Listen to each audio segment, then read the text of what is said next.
Have you ever felt ashamed of your financial situation? Maybe right here, right now, you're watching this and you feel the shame start to bubble up.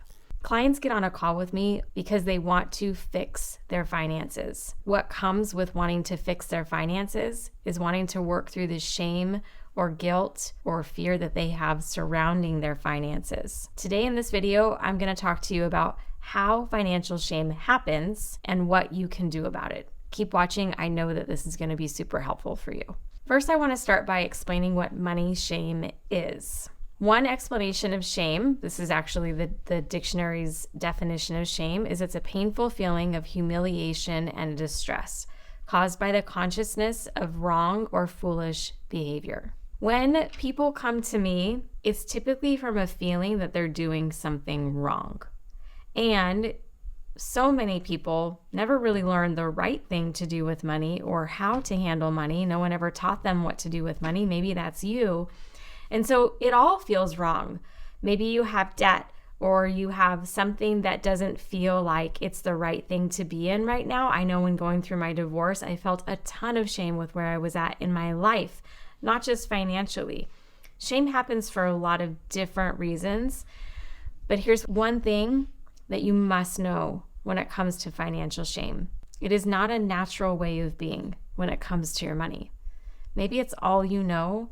Maybe you've been sitting in it for so long, it feels really heavy and dirty and yucky. But there is a pathway forward, and I want to talk about some key things that you can do in this video that's going to help you move from shame to feeling that there is hope.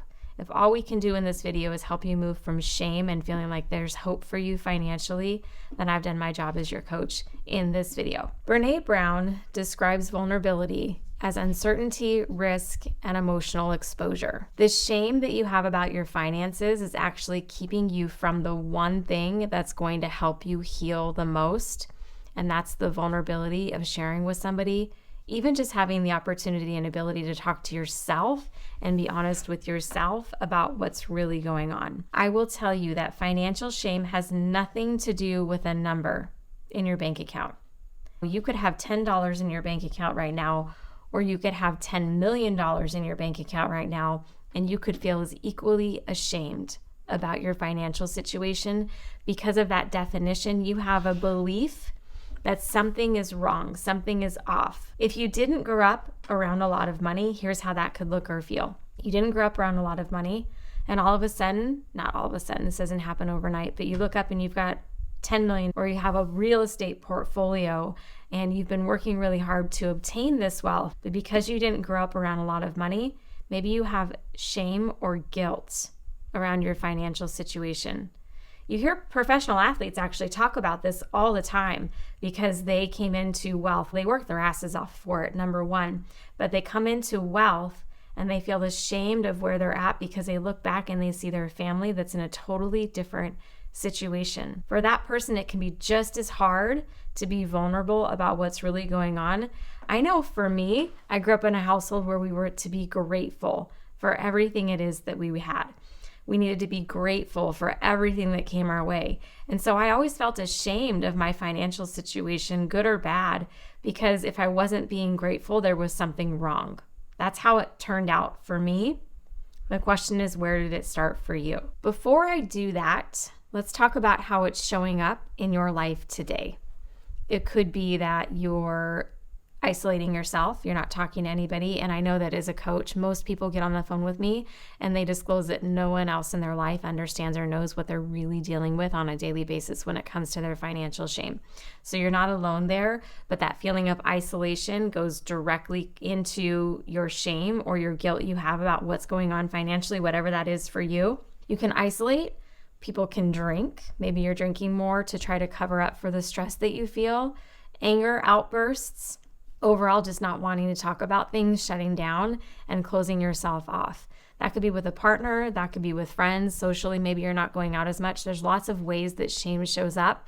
Financial shame, first and foremost, shows up as not wanting to talk about it or avoiding it altogether. Not looking at your finances is another way that financial shame comes up. You don't want to look at it because you don't want to have the feeling of shame. So it just becomes this vicious cycle. And then you don't end up having the results, the money, whatever it is that you want, because you're stuck in this shame spiral. I've been in this spiral more than once in my life. I can relate. And I would just want you to hear that you're not alone. It's okay. You can work past it, but you've got to acknowledge the signs of it, the symptoms of it, before you can start to work past it. It absolutely affects your financial behavior. How? Well, in an empowered state, being mindful of states, shame is a disempowering state to be in when it comes to your money. If you're feeling shame, guilt, anger, I always say that word wrong, guilt. If you're feeling anger, guilt, shame goes right along with that. Disempowering states create disempowering results. By not looking at your money, by not having conversations about your money, you're not going to get where you want to go. Maybe by default, some things are happening for you, but over time, you're going to get further and further away from what it is that you really want and create more of what it is that you don't want. And I know you can't afford to do that. So let's course correct now some of the behaviors that I know you want to be able to have in a healthy state financially would be saving, eliminating debt, having healthy, open, honest conversations about meeting goals. Financially, there's all kinds of things that can be happening that are good when it comes to your money, but we've got to shift your state and get out of some of those shame spiraling behaviors that you have. So let's start talking about ways that you can do that. First, you need to identify the source of the shame. What is it specifically that's causing you the shame? 3 common reasons for financial shame. 1, beliefs.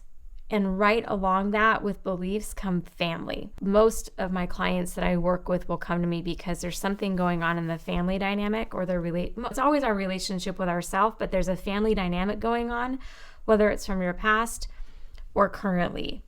Financial beliefs, limiting beliefs, positive beliefs are formed at a very young age. Financial shame happens when you're incongruent with what it is that you've learned versus how it is that you're behaving. And again, I gave that example of the professional athlete, someone who comes into money. If they weren't around money growing up, trying to course correct, heal that relationship with money, feeling that shame, not wanting to talk to people, it just creates a lot of dis-ease, and we got to clean that up. But looking back at your past, looking at where those beliefs came from at the very young age, before the age of 7, is a good indicator to start with where some of this shame could be coming from. Another example, if you grew up around money, this happens. I actually have clients that I work with on this, which is the opposite example of the professional athlete who didn't come up around money, didn't grow up around money, is someone who did grow up around money. Maybe you came up with a lot of money around you. Life was abundant. You never had to worry about money. You didn't have that imprinting of financial stress. But here you are in your 30s and you don't have anything to show for yourself. That can cause shame just as much as someone who does have money who didn't come from money. Why does that happen? Well, if you have beliefs that everything's well and that you came up around money, and if you're in your 30s and you don't have money today, and other people around you in your family are set up for success, maybe you're feeling shame about your financial situation and you didn't even realize why that was happening. Maybe you grew up in a household where debt was bad. People grew up in all kinds of different financial philosophy environments where people have different beliefs. Those beliefs instill in you. And then all of a sudden you wake up and you've got credit card debt or student loan debt or more debt than you feel like you want to handle, or any debt at all. And you feel ashamed of that because you grew up in an environment where debt was not okay. These incongruencies with your beliefs and your present situation could be causing a lot of shame. And there are some things that you can do about that right here, right now. We're going to talk about that here next. But first, it's important to identify what the source of shame really is and do the inner work for you to be able to discover for yourself where it's coming from, what's causing it, so then you can move past it. Also, if you're experiencing financial shame, guilt, fear, whatever that is, you have to accept the fact that's where you are today. You can't keep resisting it. Today, hopefully, is a call to action by watching this or listening to this, that you need to do something about it. It is for you to do. The more you resist it, the more it persists. It's really important for you to know. Here are some practical steps for you to transform shame into purpose, shame into healing. I know that's what you want. And like I said, just because you're in the experience of shame right now does not mean that's your reality. A lot of my clients shift pretty fast from shame to acceptance, which would be the first step of where we'd want to get you to once they acknowledge that this isn't your destiny. This isn't your destiny. You don't have to feel this way forever. There's ways for you to move past it. So the first thing I want you to do is a money belief exercise. Dig back into your past. Now, I have these exercises in more detail in my book, Girl Get Your Shit Together. Also in the Stop Budgeting course, I have a course that you can take that will help you dig deeper. But one of the best things that you can do to start moving through shame is to look back at where these beliefs came from. Specifically and primarily, look at what your parents said or did when it came to money. This one exercise is really eye-opening. I've actually had people do this one exercise and come back to me with huge ahas about why they were feeling the way they were feeling when it came to their money. It can be as simple as your dad told you, like my dad growing up, that debt was bad, don't ever go into debt. And then when I was in my 20s, I had a ton of debt. And I felt ashamed about that. But because I felt ashamed, I was in this spiral. I wasn't talking about it. I was hiding from it. I was avoiding from it. Having that aha that I learned that from my dad. Was it okay that I had debt and why I had debt in my 20s? Yeah, I knew exactly why I had debt. So when I could release my past, forgive myself for the choices I made, and realize that those are my dad's philosophies, those are his beliefs, I could start working with my own current situation rather than operating from the past. Other people have their own ahas when it comes to this. So journal about your mom and your dad, or whoever it was that raised you, the two most influential people in your life. It could be grandparents, it could be aunts, it could be uncles, whoever that is for you. What do they say or do when it comes to money, and how is that different from your current situation? Maybe you can pinpoint what's causing that dis-ease or that distress, and you can start working past it from there, okay? If you're in some emotional places when it comes to your money, one of the least helpful things that you can do is keep pushing the budget, whether that's you or someone else. Ditch the budget, do the emotional work around your money. Stop budgeting even momentarily. Come into this conversation about what's causing the shame, the guilt, the fear, the anxiety, the overwhelm. But stop pushing the budgeting agenda altogether right now. Lay it down, put it to the side, put the numbers to the side, do the emotional work that you need to do so that you can feel better. You can feel better so that you can do better. That's a Maya Angelou quote. When you know better, you can do better. That's the best place for you to start right here, right now, if you're experiencing any shame in relationship with your finances. Where did it come from? Why is it persisting? And then get on the path to healing that wound, that belief, whatever it is that you need to do so that you can get moving in a healthier direction. You might need professional help. I have clients that are working with therapists, and also I have money coaches that you can work with. You can also work with me as a money coach, go through my programs to help you start taking new steps financially. The world of money is not meant for you to do alone.